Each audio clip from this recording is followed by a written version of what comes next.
Hi everyone, it's Sam Vokes at Wycombe Wanderers, and you're listening to the Wycombe Wanderers Show. Welcome along to the limited edition midweek Wycombe Wanderers Show. It feels different being on a Wednesday, doesn't it? It does, rather, doesn't it? It's like we're sort of like following the footsteps of midweek sports special or sports night. Absolutely. Coming up, we'll look back on the game which got the team into the playoffs. It was a funny old game up at Burton, but it was very entertaining. An interesting experience, I should imagine. Yes, it was. Mainly because of actually what was going on several hundred miles away at Home Park in Plymouth, rather than actually what was going on in front of us. But it still was very, very good and fantastic. That obviously it has got us into the playoffs. MK Dons, yes, our friends from up the north of the county. Tomorrow night, kick-off 7:45 at home, and then away at Stadium NK, where strangely they've decided to split us up. Answers on a postcard, please, as to why that might be. Kick-off at 6:30 on Sunday night. Do you think it's to do with feng shui? I'm not quite sure. I think it's one of those things that they're just slightly trying to be a bit awkward, and let's hope that it really comes back to bite. Should be a good crowd for tomorrow as well. That should be a very good crowd. Yes, we are hearing about sold-out car parks and possibly even sold-out stadiums as well. That'll be very exciting. We'll hear from manager Gareth Ainsworth speaking after the game, and David Wheeler as well, who played a key part too. He did. And we'll catch up with joint Golden Glove winner Stocko. It was a very impressive trophy as well, even though it slightly looked a bit like something from Monty Python. Or a gotcha from Noel Edmonds. Slightly. When it originally came out of the tunnel, I think we were all thinking, what on earth is that? And then it was like, oh yeah, actually this is a serious thing. Congratulations to Stocko. We're also going to be hearing in our ex-players feature, because we do still have an ex-players feature, even though we're on a Wednesday rather than a Thursday, from Nathan Tyson. Who's 40 today. Which, isn't that lovely? Super happy birthday to Nathan Tyson. And we'll catch up with Gareth Ainsworth as well in the rearranged press session. Yes, the earlier than normal press session. Yes. Which was in the afternoon, oddly. Again, the whole week feels a bit odd. With the bank holiday Monday. With the bank holiday Monday and whatever, nobody really knows what day it is. And then playing on a Thursday night, that's going to be a bit strange as well. What day do the bins go out? That's what everyone's saying. And that changes next week anyway. Absolutely. Just to throw in a little bit of local knowledge there. It's all topical. If you're listening to this in Louisiana, that won't mean anything. But yes, if you're living in the Wycombe area, then beware, your bin collection day changes on Monday. On the Listen Again feature on the website, you can hear your chat with the cabinet member who's responsible for it. Yes. Last Monday, wasn't it? Because the last thing that you want to do is put your bin out on the wrong day, and the day after the bins have been collected. That's absolutely. Yes. Humiliating. Who thought we would end up talking about bins on the playoff edition? But there you go. So talk to us about Saturday. Obviously, it was a 12:30 kickoff, which must have felt quite strange by itself. So yes, to make everything feel a bit extra strange, it was 12:30 kickoff. So and I hate things like 12:30 kickoffs because it's like, when are you going to have your lunch and whatever. But anyway, yes, it was slightly worrying because Burton certainly weren't a team that were looking like they were thinking about being on the beach or anything like that, and probably they did have the better of the opening exchanges. So it was relief all round when Sam Vokes scored just before half-time. It was exactly as you would expect from a fan's point of view in the first half, in that actually I think we all spent more time probably checking our phones to see what was going on elsewhere than we did actually watching what was going on in front of us. Of course, also the trouble with that is that it also means that the reception was slightly dodgy because we were all doing it at the same time, and you just think actually in those situations, we should organise ourselves better, where just one person checks the score and then tells everybody else, because at least their phone then would work, rather than having all 1,500 Wycombe fans all checking their phones at the same time and nobody actually knowing. And eventually then sort of sporadic bits of information came through, such as, Sunderland have taken an early lead, and then all of a sudden knowing that actually MK Dons had taken the lead. And on the terrace, there was a good group of fans who clearly had a very good mobile phone, because they were the ones that actually started cheering at completely odd moments during the game, when you then thought, oh, okay, MK Dons have scored again and again and again.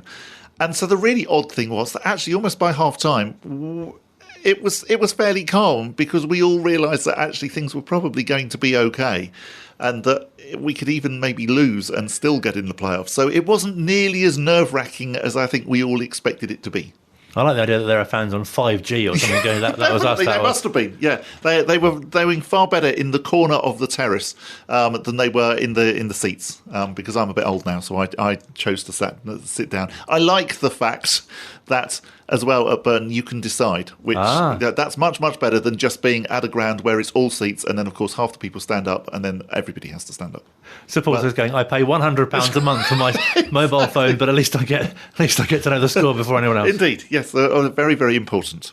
So the second half actually was relatively comfortable. Obviously, then Burton equalised, but then Super David Wheeler with a lovely little bit of skill setting up Jordan Abita to ensure that we won 2-1. I think that was important as well. I think we definitely want to go into tomorrow night's game having won our previous game. Had we drawn away at Burton, that would have been a little bit disappointing. But obviously, the slightly eye-watering score was that's down at Home Park with Plymouth losing 5-0 and having a player sent off. Can you imagine going along to a home game where you know that all you have to do is win to get in the playoffs and you end up losing 5-0? Must have been quite a depressing journey home.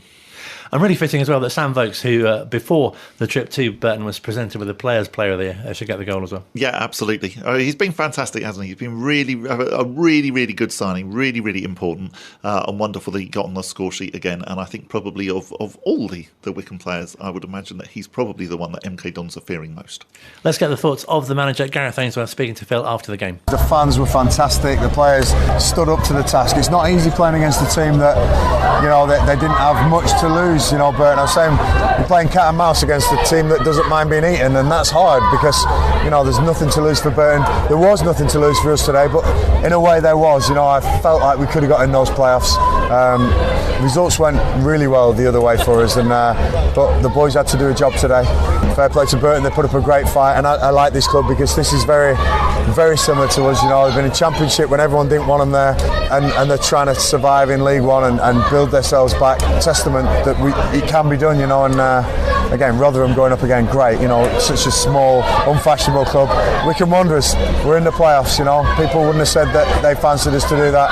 I never stopped believing. Those boys in there never stopped believing, and those fans out there never stopped believing. It's like David Wheeler didn't stop believing there on that final goal. Kept tearing and trying and getting it, and finally he got his break, squared it to Jordan, and that saw the game off. But no, real big task in hand now. MK Dons, it's going to be the Buckinghamshire playoffs. That's not happened before. Some of the football was outstanding. Some of the performances were courageous and magnificent today, and I'm going to need that again for 2 more games, and then we'll have an almighty battle at Wembley. We've done that before as well. I got probably 75% of the boys who played against Oxford at Wembley, and I think we've got a great core. We've got a great structure to build from. May count, momentum will definitely count. Looking forward to Thursday, but the boys might need a couple of days to recover from this first. How did you feel during the game? You would have been aware of the goals going in, mainly at Plymouth, that were making that position in the top 6 safe. How did you feel as that news was coming through? Yeah, it's a nice feeling to know you've got a little bit of a buffer, but we still had to do our job. And you know what? I wanted to win today. I wanted to win because you don't want to go into those playoffs with a draw or a defeat. It just doesn't sit right. And a win, the way the boys celebrated and the way the fans celebrated at the end, we're going to take that into Thursday. We've got a chance in these. There's 4 teams, 25% chance each of them. I tell you, there's no favourites in this because this is the playoffs. This is not the league anymore. This is a total different competition. Home and away, 2 legs. Let's see who comes on top. I can't wait for it. You've mentioned it just in this interview, but that knowledge of a couple of years ago, that's clearly got to stand you in good stead. Hopefully, there was no crowd there, so people will say it might be different, but we prepared really well for Fleetwood. We had plenty of time, and I thought we blew them away in that first leg. Second leg was very tight, and then we did a job at Oxford. We had plenty of time to prepare for that. So this time, less time to prepare. It's going to come really quickly, and we've got to be ready for that. The final, you've got plenty of time, but let's not think about that. Let's make sure we get these 2 games dealt with. And I say, MK Dons, it's been a great season for them as well, and I can't wait for this game on Thursday. It's going to be awesome. We'll get back down the road. We'll rest. We'll recover. I just want to say thank you to everyone who's got behind us this season. It's probably one of the biggest away followings I've ever seen, and the loudest definitely, and it spurs the boys on. You don't know what you've got. This club is something special. Just let it breathe, let it feed itself, because we can go places. Championship, Wycombe Wanderers, that's what they're talking about again, and I love it. Let's talk about the fans, because I noticed there's about 15 or 16 maybe Gareth Ainsworths on the terrace today. There's some real good efforts as well, I told you. Blue shirt, blue trousers. I think the cowboy boots were a bit few and far between, but the masks and that were out. I looked round and our owner, Pete Coog, was wearing a mask at one stage, so what chance have the fans got, you know? It was brilliant, a real good occasion, but the day I say it's me is the day that I might as well give this up, because it's all of us together, it's everyone. They might as well have 50 masks on, because you got all the backroom staff, you got all the players, you got all the staff at the training ground, you know, right down from the kit men to the chef to the owners, you know, everybody plays their part, and we couldn't do it without them. The playoffs is for everyone. Everyone get down and enjoy it, and we will give it our absolute best shot. Yeah, really interesting that Gareth there echoed your sentiment that it's really important to get that win at the end of the season. Yeah, I definitely think it is. You want to be going into these games not feeling like you've sort of like, you know, you've got into the playoffs almost by default, and so the fact that we did what we needed to do and we won was very important. I like the number of times that he mentioned "Don't Stop Believing." I do wonder whether we can hear a cover version by the Cold-Blooded Hearts coming up very shortly. Maybe, perhaps we should suggest that. Yeah, I think we should. Yeah. David Wheeler, as you mentioned, played a key part as well. He was wonderful, really, really good. Got the all-important goal, even though there was a slight suspected. I wondered whether it was going to be pulled back because of maybe a sort of like shoulder ball, but luckily it wasn't. Set up Jordan Abita for a super goal. And let's hear from him now. He also spoke to Phil after the game. I think there's a great amount of belief, like the whole way through for us. Really, like it was almost bizarrely relaxed within the camp. You know, not arrogant, obviously in any way. We still know we had to do a job here, but I think we were quietly confident the whole way through. You had to get a result elsewhere, but MK Dons have really delivered that this afternoon. Were you getting news of that? Even you were on the bench in the first half. Were you aware of what was going on in Devon? Yeah, I was sort of had the box seat sitting next to Harry, getting all the results. So and it you know, relatively early we were getting more and more relaxed, because obviously we heard what was happening down there. So especially going 1-0 up as well, it was quite relaxing at that point. But then obviously when we conceded, we were a bit like, oh. Even at that point though, it was a lot of goals would have had to have gone against Wycombe in other games too. But is it important to get that win in the final day now going into the playoffs, because it's the momentum? I don't buy into that too much, to be honest. I mean, I know momentum is definitely a thing, but it's a whole different kettle of fish. I've been in scenarios where I had, you know, extreme momentum going into it and lost, and vice versa. So yeah, I don't buy into that too much. They're sort of isolated games, and that's why it's so exciting. Gareth Ainsworth has epitomised your spirit for the assist for today's winner, as well as saying that's the spirit that's got Wycombe into this position. How do you feel about that, hearing those words?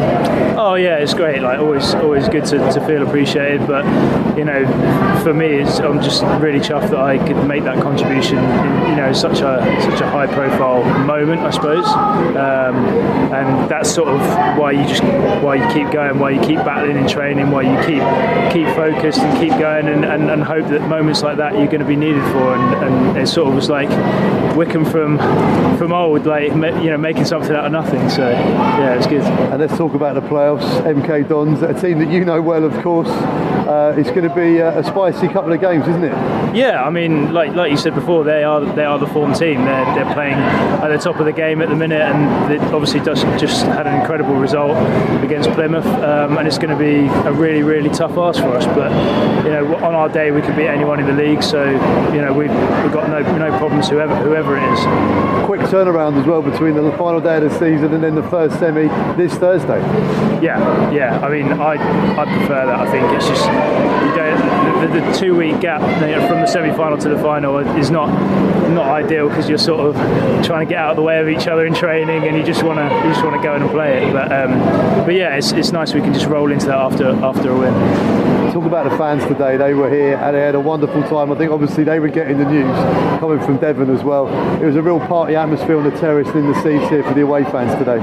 Yeah, honestly, I think that's probably the best I've heard our fans since I've been at the club. I think, you know, the whole way through it was, like you said, a bit of a carnival atmosphere, and it's the loudest they've ever been, and we needed it. It was a huge lift for us, and at home we're going to have to go again and make even more noise, I think. really impressive crowd on Saturday. Very much continuing the theme from all of the Spanish visitors that, of course, came to Adams Park the game before. It was loud and it was proud the whole time. Really, really impressive. We'll hear from Gareth as well later on in the programme, but talking about that home support they've had against Plymouth, Sheffield Wednesday, and now obviously tomorrow as well. It looks like being another bumper crowd. Yes. If you are going along tomorrow, then again, please do channel the Spanish the Spanish energy, because we definitely, doesn't matter where you sit. We don't only need the cheering and the chanting on the terrace. We need it in all areas of the ground tomorrow. Very, very important. Going back to Burton again, it was great actually at Burton, because we did pack out the terrace and we did pack out the little bit of seating that we had.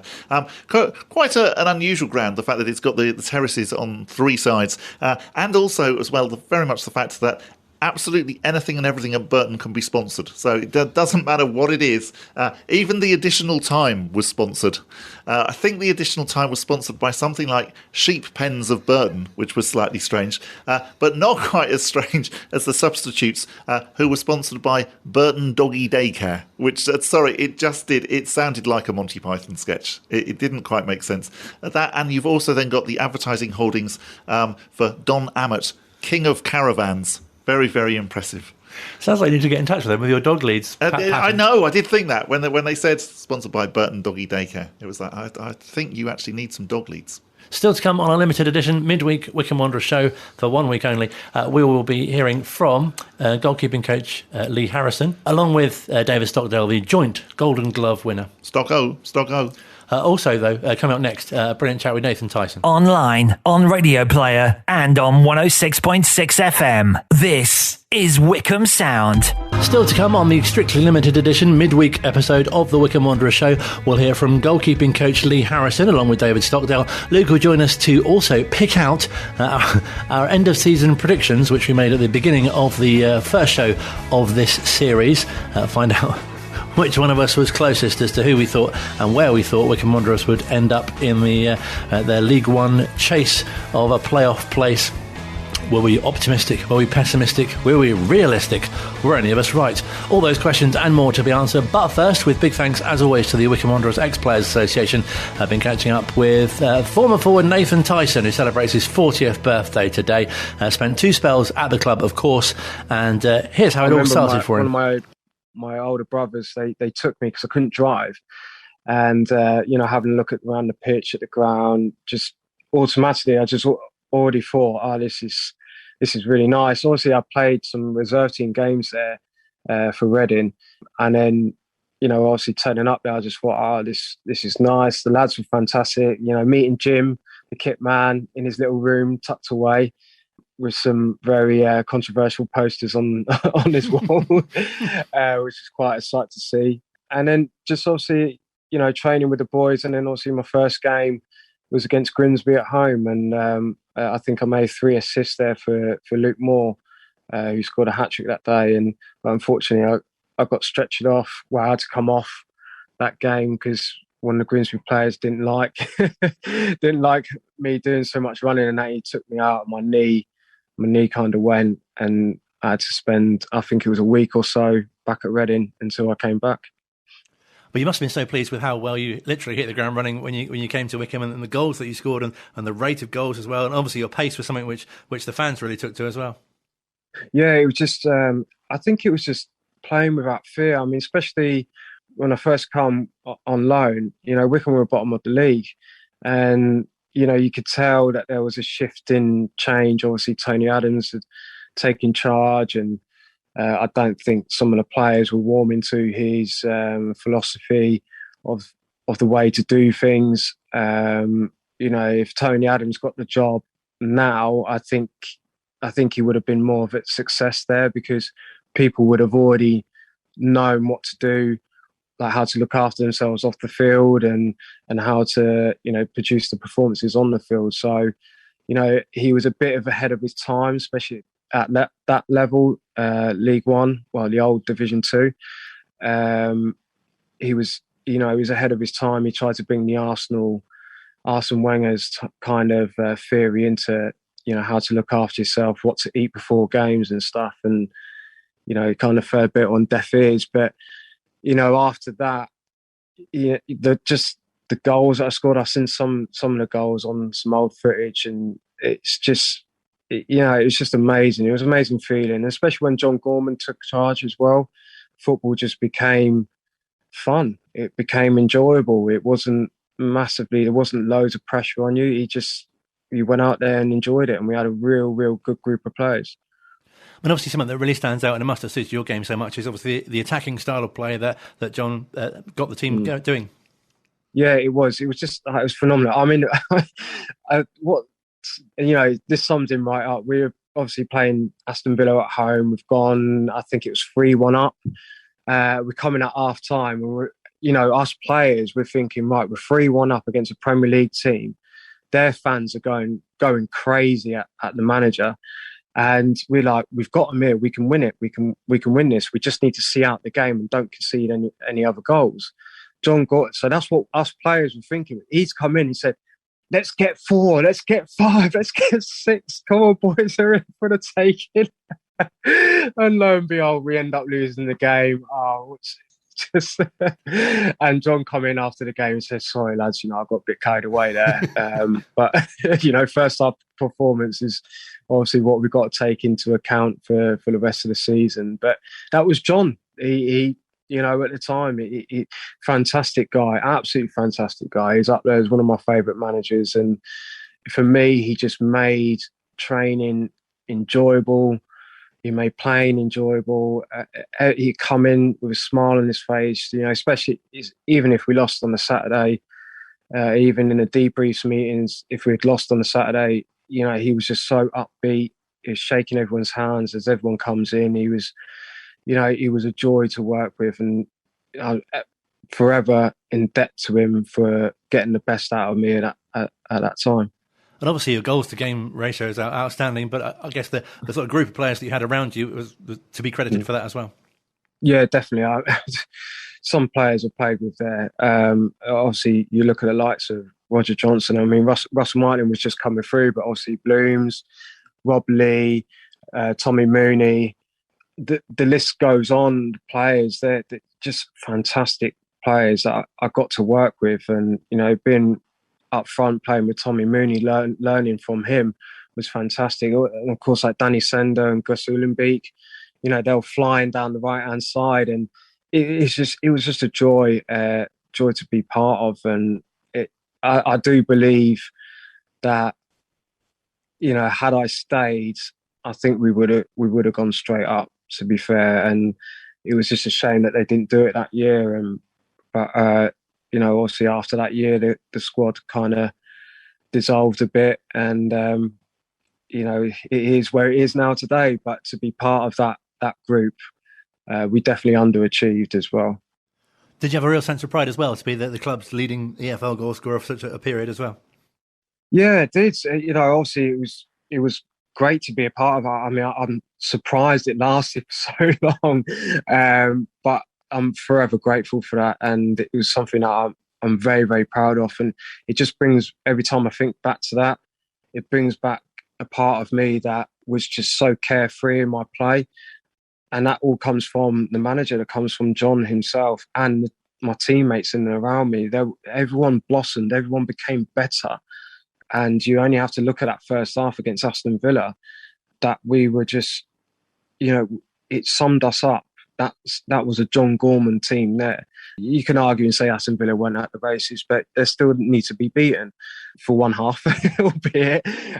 But there was just so many other games that I can remember. My first hat trick and stuff like that. It was just an incredible period of time for myself, and I really enjoyed it. And that's what obviously ended up getting my move. And I knew deep down that I wasn't going to be at Wycombe for long, and I knew the move, if it wasn't going to be Forest, it was going to be someone else, and it was definitely going to happen that time of the season. So I would have liked to have, look back at it, I would have liked to have stayed till the end of the season, but I just thought at the time it was the right time for myself, and not only the club's getting a big chunk of money out of it as well. So I was looking at it, okay, it's making me progress to the next level at an absolute huge club, and I just couldn't ignore that. but as well as the fee for me as well will massively help out the club, because back then the club didn't really have that much money. Of course, because I think Sheffield Wednesday came in for you a couple of times as well, didn't they? As you say, it must be so flattering to know that Forest wanted you and at that level as well. And as you say, you've had the kind of foundation at Wycombe as well. Yeah, it was a strange time, because I remember that season. Obviously, I scored 22 goals the first full season that I was there, and then 13 goals in 13 games before I left. But leading up to that, I had I think Millwall wanted me, but the fee just Wycombe said no. Cardiff, and I was like, look, I want to go to Cardiff, but Wycombe said no, the fee wasn't what they wanted. Okay, and I was just like, okay, well, fair enough, we'll just keep going. And then obviously Sheffield Wednesday come into play. Obviously, I went up to Sheffield Wednesday, but as I was driving up to Sheffield Wednesday, Nottingham Forest phoned up my agent as he was taking me up there and said, look, we really want him. Is he going to sign for Sheffield Wednesday? And my agent was like, well, we're going up there to talk, like pretty much to do the deal. I got up there, I had a talk with, it was Paul Sturrock, the manager, and I just wasn't feeling him at all. I didn't feel welcomed. That I thought he was just kind of bringing me in because they were under pressure. They needed to bring someone in, and I kind of just got an inkling in that I was just there just to tick a box to say, oh, look, well, we've got the top goal scorer from League Two and he's an exciting player. You know, we're just ticking this box to make sure to keep the fans quiet. And after, I just didn't get that warm feeling, and I just thought to myself, you know what, let's see what Nottingham Forest are saying, and then the rest is history. No, definitely. We mentioned that the sort of the impact that you had with the fans as well. That must have been great at the time. You were such a fan's favourite. Obviously, not just because of your goals, but obviously your pace and you know, character as well, of course. Oh, thank you. Yeah, it was just you know, my mum and my dad's, you know, they raised me up very, very, very well, to be very respectful for, you know, for others, and for me, that just played out into the way that I am around people around the ground, and you know, just I wanted to be part of something. And at Wycombe, for me, even when I go back to Wycombe now, it's not changed that family nature. That, you know, they're not a team that are abusive to their own players or, you know, booing here. They're everything is, my pint is half full, not half empty. And it's just so great to see that is still embedded in the Wycombe philosophy as a football club, how to run a football club. It's family orientated. Everyone's out there for a great day, win, lose or draw. And that for me is why I love Wycombe Wanderers and why I miss it incredibly, especially when I've been to so many other clubs and I always talk highly of Wycombe, and especially now where you have Gareth in charge. I've worked under him, obviously, and seeing the rest of the lads, that change room is absolutely fantastic. And that is a credit to the Wycombe way and how Gareth has incorporated that now as well into the change room. So, you know, for me, coming through that and learning all that has made me the player that I am today, and something that I'm very grateful for. And is that what led to you coming back again in 2017? How did that come about? I left Kilmarnock. I cut my contract short. I had some family issues that had happened, so I was out of a job from March onwards. I started doing my coaching badges and seeing if that was something that I was looking to get into.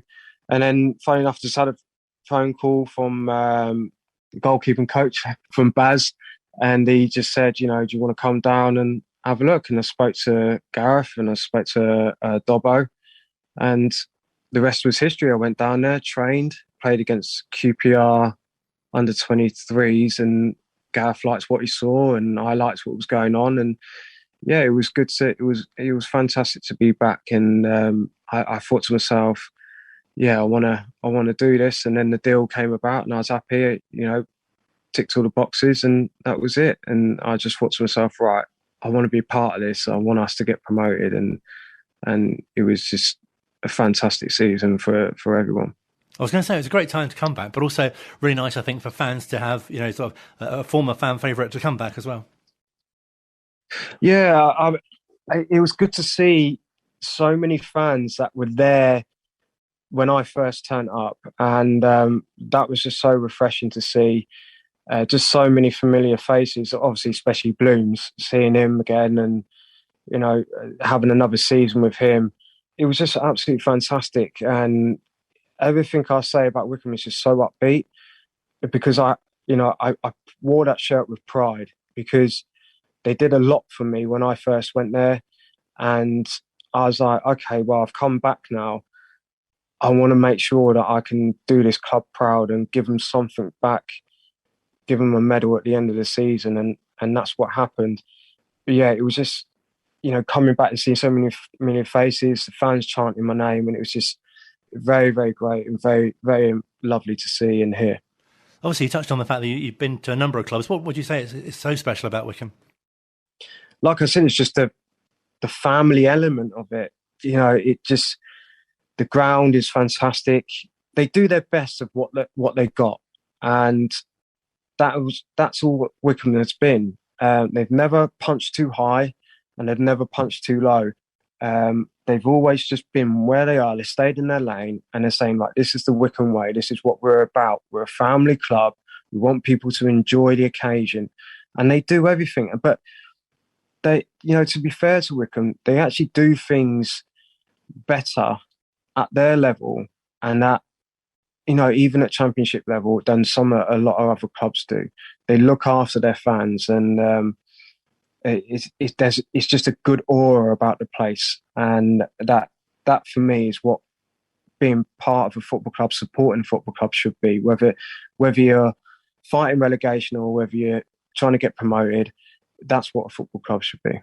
Well, it's fantastic, isn't it, to see how far the club has come, obviously being in the Championship for a season. And I remember Steve Hayes saying he had a 5-year plan for the club. And, even then you thought, well, they're not going to get in the Championship. I mean, League One would be excellent, but... but I remember that, yeah. That was him. He wanted to dream big, but, obviously it didn't materialise, but only until now. And I always did believe in the back of my mind, even when Wycombe got to the Championship, I said, look, they're going to go up. They're going to go up, and still right now, I still believe that Wycombe will go up again. Now, I think you only got to look at clubs like Swansea and Bournemouth. It weren't that long ago when they were struggling down in the old Division 3 or League 2, and now look at what they've achieved. They've been in the Premier League and been in the Premier League for quite some time, and obviously they're out of it now. But they had a good stint, and why can't Wycombe Wanderers be similar?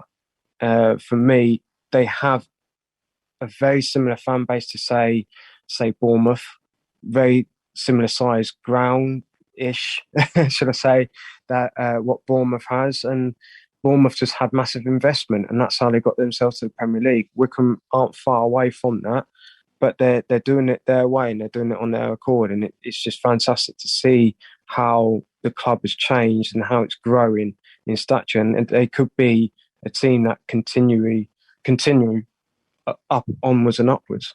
And really great to see them finish in the top 6 again this season. But how do you view the playoffs as a player? Because I think as fans, certainly, I remember obviously the season that you left, that we were in against Cheltenham, and I remember the first leg. It seems such a lottery, doesn't it, the playoffs? But when it goes well, it can be a really great thing. Yeah, it's not really gone well for me. I've not had a good experience in playoffs.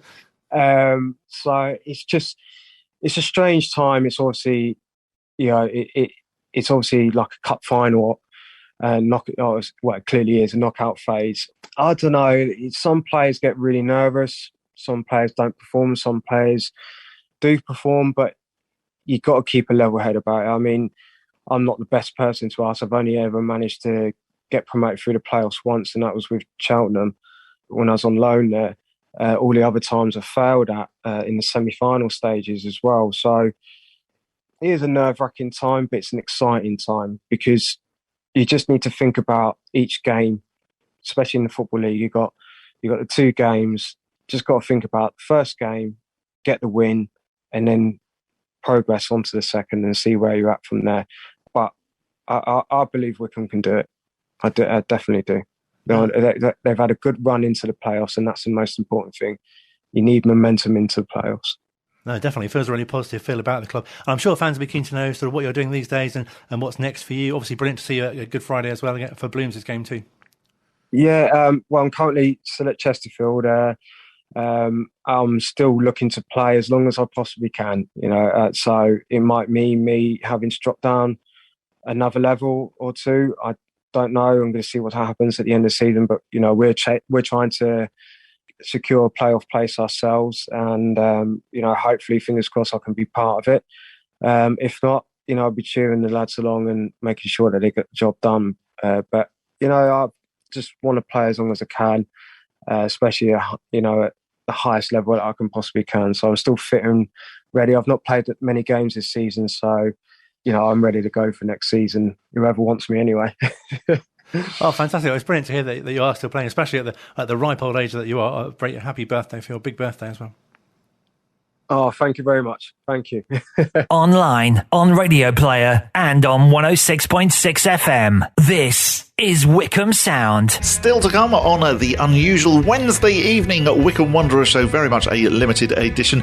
We shall have the big reveal of how Colin and I, and Luke as well, got on with our league predictions this season. We'll also, of course, hear from Gareth Ainsworth ahead of tomorrow night's game against the MK Dons. But first of all, Stocko sat down with Phil Catchpole and also goalkeeping coach Lee Harrison to celebrate his Golden Glove Award after keeping 18 clean sheets this season. I think we could have had a couple more to maybe win it outright, but it's credit to the lads in front of us. They work hard and I just get to boss them about and then pick up a medal. You've always said it's you and the team that contribute to this as well, but we've got Lee, Harry, your coach here as well. He must play a huge part in what goes on. Yeah, massively.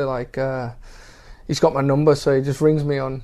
He called me Wonga at one point, the short-term loan specialist, because I was going out here and everywhere. So I had a couple of games at Southend.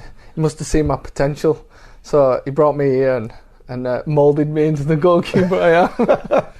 Harry, what's it like? We don't want to reveal David's age here, but he's in his 30s. What's it like working with a keeper at this stage of their career? It's easy. My job is just to manage him, which, well, I suppose that is a tough job to manage him. To manage him. Look, I've been a keeper at that age. I know what you need, what you don't need. I'm not here to correct him. We talk about things as a pair and go over stuff. And some of the times he's already told me what he thinks has happened or gone wrong. So that part's easy. Sometimes I have to calm him down, as you can well imagine. Yeah. And go, not now, Stocko. It's not the time. But showing him here. Calm down. But if you want to know what the character's like, you really only have to look over when we conceded against Burton. Although he got the award, he wanted it on his own. And the disappointment to concede there, we do pride ourselves on the clean sheets. Same way forwards want the goals. So he's still driven, which is the best bit for me. Talk to me about the training with the keepers. It's you, Tyler, Adam and yourself as well, Lee. You have a lot of separate work and then you join in with the rest of the squad? Yeah, we probably have about 45 minutes to an hour to ourselves. The last couple of days before games I'll work on things that are maybe specific to the opposition we're going to face, and we'll have spoke about that beforehand. Monday, Tuesday then's more detailed for the individual and not necessarily Stocko, the younger ones. But listen, he's brilliant. He can stop sessions as well and give them insight, and that's the best bit about it. They get it from all angles. When did you guys first sort of come across each other? I hear there's a bit of a story here. Well, we look back, was it 2007, 2008? Yeah, 2007. We actually played against each other. Obviously, because we're two top-class goalkeepers, it was a 0-0 draw. Between Darlington and Barnet. You were a young pup and I was finishing the career. Yeah, we were just kicking it to each other. Yeah, we kicking it to each other. I think the best bit was just before we were about to kick off, the floodlights went out. Yeah. And literally we all got taken off the pitch. We came back about 15 minutes later, but during that time we'd had the coin toss. We'd actually switched ends. My missus thought I'd played really well first half until she realised it was Stocko. Because it was downhill. So, the best bit is we had a 0-0 draw. We haven't got one-upmanship on each other yet. The lads couldn't believe that we'd played against each other. That was the mad thing. We had to prove it to Adam and Tyler. So that was for Darlington as well, and that leads us in nicely to the fact that, yes, Golden Glove winner for Wycombe Wanderers, but you've done this in 3 divisions now? Yeah, I got told on Sunday, actually. Obviously, I put some things up about it, and it's always nice to get something, say you're not finished yet, prove a few people wrong, that thought I might have been finished. And he said, do you know you won it at Darlington? And I said, actually, I couldn't remember. I had to actually fact check it myself before I put anything out there. And then I won it at Brighton, so it was nice to be told that I've done it in all 3 divisions. I don't know if that's telling them that I'm old or that I can do it at each level. We've got to finish talking about the playoff semi-finals against MK Dons. First leg at Adams Park this Thursday. I'm guessing the experienced heads are going to be key in these games. Yeah, I've been in, I think it's 3 now. Do you know what I've said? Like, a few people asked me about before the Burton game. I said, that's just another game. And that's what it is, because you don't want to get too carried away and you don't want to get too relaxed about them. What it is just another game. If we can continue in the form and what we're doing, I think we'll progress. But MK are a great team. They've showed that. So we have to be aware, but also it's at home. Some people might say, oh yeah, but you're away second leg, that's the advantage. And I don't think so. If you can get a good start, I think it's better than catching up. So I'm optimistic. I'm not going to give too much away, but I love it. I love these type of games. There was situations in the past few years that I got asked to represent a certain club at the playoffs. And I said, yeah, let's go. I love that type of thing. Obviously, it wasn't accepted by the powers, but what it means to me is... You say me? I'm not saying a word. But what it means to me is you want to be involved in these types of games. These are, I think I said before, Cardiff, was it, when we were at that stage before the game. These are the games that you should look forward to.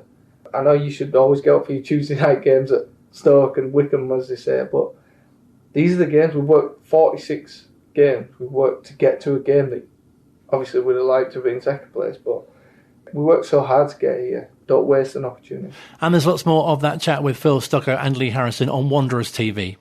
Really interesting to hear from Stocko, who, he's treating it as any other game, I suppose. And David Wheeler said something a bit similar in that, he wasn't too concerned whether there was momentum. He was just so keen to play these knockout games. And I think that's very important. I think you don't necessarily want to go into them thinking, oh, goodness me, this is a really big deal. And even if you get to Wembley, I still think you want to treat it as, one game at a time, as the cliche is. I think that is definitely the right thing. And we've got Gareth Ainsworth as our manager. He will keep their feet very much on the ground. He will keep things very much as they are used to. And I have no concerns there.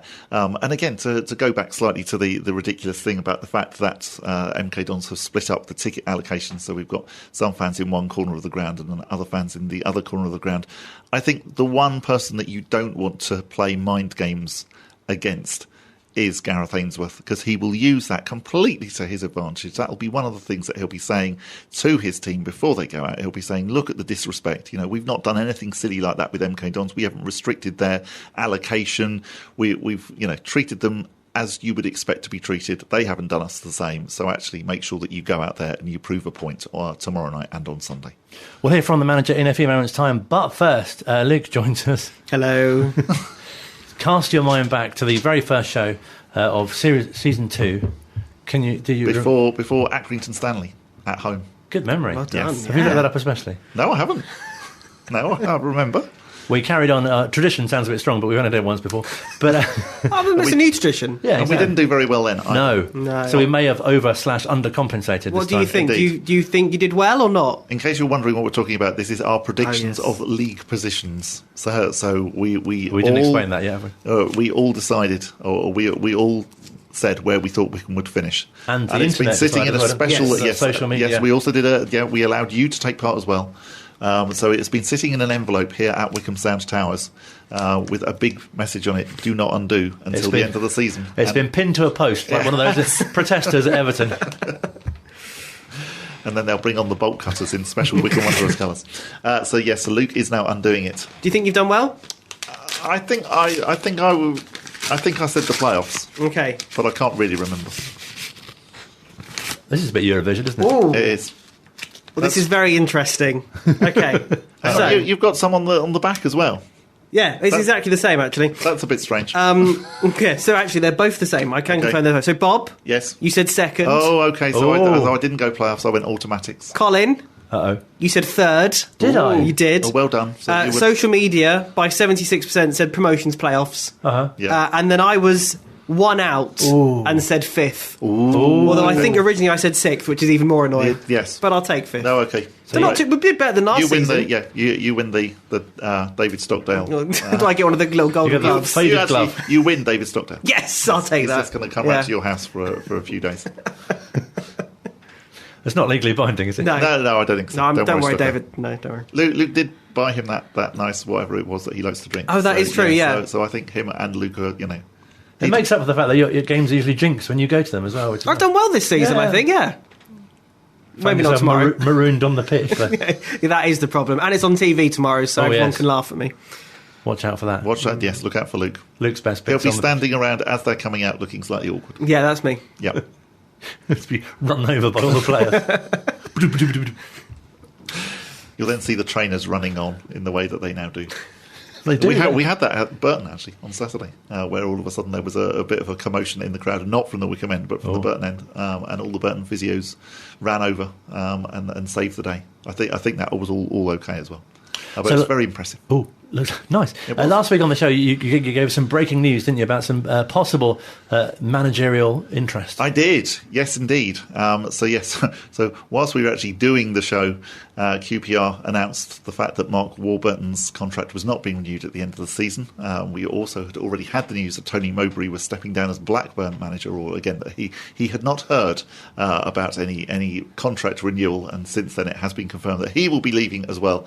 And of course, those are the two teams that always makes us slightly nervous, because Gareth grew up as a Blackburn Rovers fan as a boy, and also most notably probably is linked as a player at Queen's Park Rangers. So yes, always slightly nervous times. All we now need is for maybe Reading to get rid of their manager and Preston to get rid of theirs, and it'll be completely will be nervous wrecks. But hopefully that won't happen, because I know that you have been speaking to Gareth, and he has been making some reassuring-ish noises. Yes, because also since then it was reported that Gareth is on a short list of people wanted by Blackburn. And I've also noticed as well, he's on a short list of people now wanted by Watford. The bookmakers make him, I think, fourth favourite for the Watford job. I can't really see that that's going to happen, but even so, he's very much a man in demand. Can we put him on a short list of people wanted here as well? You can have a show in the off-season. Yeah. That'd be good. That'd be excellent. Indeed, he's going to start doing mid-mornings along with you. Brilliant. So here's his reaction to the developments of the week. So flattered and humbled to be linked with jobs like that. Obviously, big clubs, and but I'm at a big club as well, and we've got plenty of time to do things here. So listen, nothing's going to distract me from these playoffs at the moment, and I'm sure if anything comes out in the wash, there's plenty of time till to work on that. It's all about the playoffs now for me and Wycombe Wanderers, and I've been here before. It's not like it's the first time, so that's probably a good thing. So flattered as always, but yeah, I'm a big realist as well. Nothing's happened, so cracking on with the playoffs. Absolutely loving being in charge for these playoffs. It's going to be a really, really good occasion. And a real compliment, I guess, to the work that you and the team are doing, but also a real compliment to have made the playoffs again altogether. Absolutely, it shouldn't be just me linked with good jobs. It should be everyone to do with Wycombe Wanderers linked with good jobs, because what we've done with this club over 10 years has been phenomenal, absolutely phenomenal. The acceleration and looking back over the years has been nothing short of fantastic. And getting to the playoffs this year with the amount of teams in this league that have been in the Premier League that are high spending, that are absolute, huge clubs. It's just testament to everyone to do with the club. So. Don't just link me, link everyone, because that's what it should be deserved of. And it must be such a great feeling as well, because I remember speaking to you earlier in the season and you saying the goal was to be in and around the top six, and that's been achieved. That has been achieved. I didn't realise 83 points would be the total we'd need to achieve to get there, but the lads have been absolutely fantastic. The fans have been brilliant, and everyone connected with the club. It has been a real brilliant season, a really brilliant season. I've really enjoyed every minute of it, and what an exciting finish we've got coming. And your own and the players' playoff experience must really stand you in good stead for these two games. You'd like to think so. You never know what's going to come, but I remember a couple of years ago against Oxford, there was a majority of my boys had been in the playoffs before and been promoted. And we made a big point of saying that before the games, who has been in this situation, that will count for a lot, And I know MK is quite a young side, so there's not as much experience, but there's plenty of energy, enthusiasm and good technique in their team. So, it's a real clash and looking forward to it. Do these games feel like they're league games, or do they feel like they're cup games? Obviously, they're quite knockout, especially after the second one. Yeah, they definitely don't feel like league games. These are the league's finished, and we've got to well and truly know that the league's finished. And these are playoffs. They're playoff games. They're on their own, and it's brilliant to have these in football. The home and away. I can't wait, honestly. So they are treated as different. Not even cup games. It's something totally different. And I'm fortunate enough to have been involved both as player and manager, and not done too badly out of them. Just touching on the sort of the nature of them as well, does it have no bearing on the fact that the 2 games that you've played against MK Dons already this season as well? No, it's a totally different competition. It's both of us have changed our teams and changed our styles a little bit. Probably us more than them. It's all about that 2 legs. That's what it's about now, and we've got to make sure that we take the best opportunities we can in both legs. And fantastic, I think, that it is at home, because obviously you've had the last 2 or 3 home games have been so well attended and such a great atmosphere at Adams Park as well. And hopefully, the same this week too. Yeah, great results as well. Plymouth, Sheffield Wednesday, just fantastic. The boys have really taken to being at home. We've got one of the top 3 or 4 home records in the country, which is brilliant. We're going into the playoffs on great form. The lads are confident. We really are hoping that we can, we can put some markers down and show that Wycombe Wanderers is no longer this home counties club that just make up the numbers. We're here to compete, we're here to contend, and the boys are showing that, definitely. And does it feel like, I heard you speaking after your Frogfest performance, does it feel like the town is really behind you? It has done for a few years now, it really has. I think it's been building and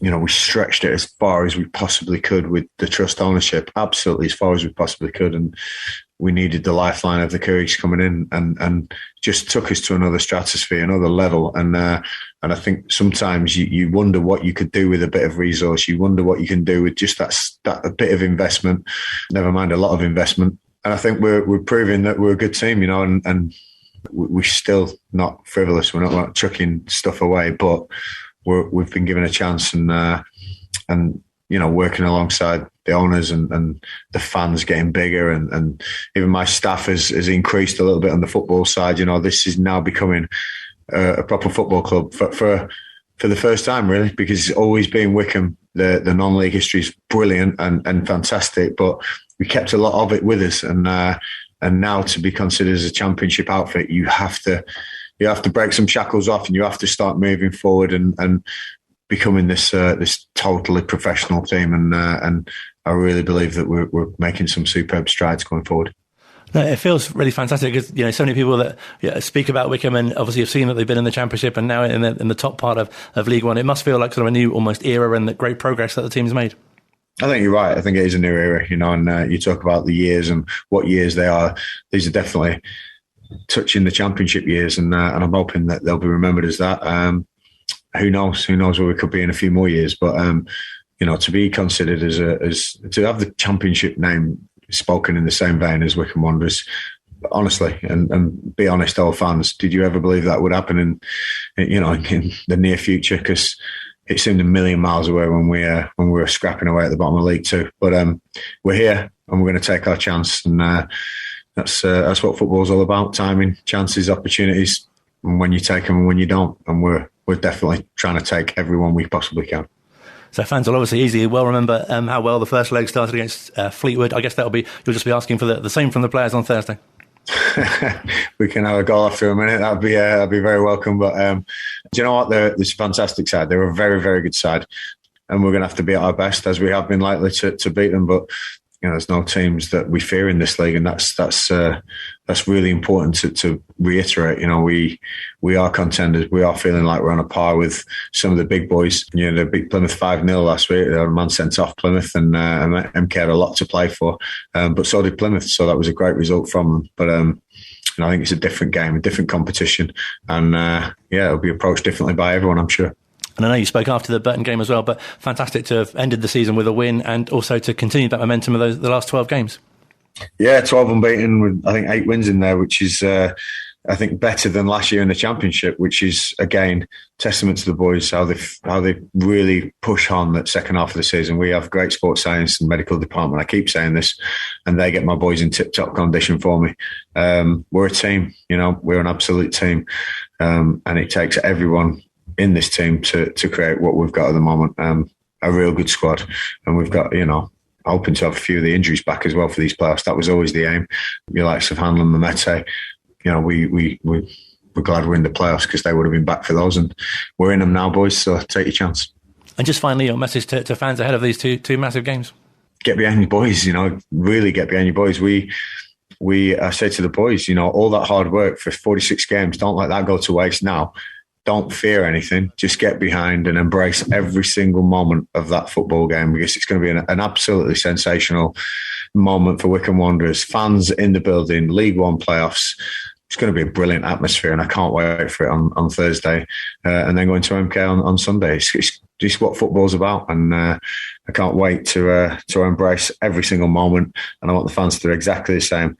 Get behind Wycombe Wanderers and keep them going and keep them running, and every effort will be rewarded by either running, chasing, or singing and shouting. We're together in this, and can't wait to see you all down at Adams Park. I think you make some really good points there. I think it is very, very important that we are loud and proud tomorrow. It's not going to be easy. This is not the playoffs of 2 years ago where we met Fleetwood. It's not the playoffs 7 years ago where we played Plymouth. MK Dons were very, very unlucky not to get automatic promotion. So we are going to have to be at our absolute best tomorrow and on Sunday. And as Gareth rightly says, that's absolutely everywhere. That's on the pitch, but that's also in the stands as well. And even though we're split up, let's not let that stop us, and I think that's only going to encourage us to make more noise when we're at Stadium MK on Sunday night. I'm really interested that Nathan mentioned earlier that some players do get quite nervous during playoffs, because I guess there's a really different feel about them. Absolutely. Everybody knows that you don't want to be that player who makes that mistake that then costs your team a place at Wembley Stadium, because that is obviously what we're talking about first of all in the semi-final, and then once obviously you get to Wembley, then you're looking at the fact that that your mistake could cost your team promotion. So you can understand why it's such a nervy time, but at the same time, it's also a time for heroes. It's also a time for people to step up, and when I'm saying those words, I can't help but thinking of one particular person who clearly is retiring at the end of the season.